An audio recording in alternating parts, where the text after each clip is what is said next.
You ask Tiger to solve. This deals with linear equations with one unknown. The final result is x equals 55. Let's solve it step by step. Simplify the expression. Expand the parentheses.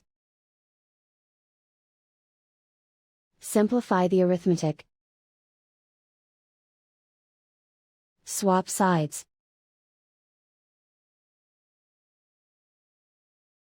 Group all constants on the right side of the equation. Add 182 to both sides. Simplify the arithmetic.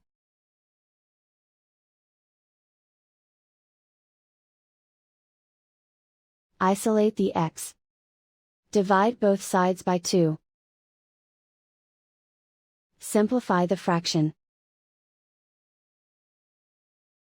Find the greatest common factor of the numerator and denominator. Factor out and cancel the greatest common factor. And so the final result is x equals 55.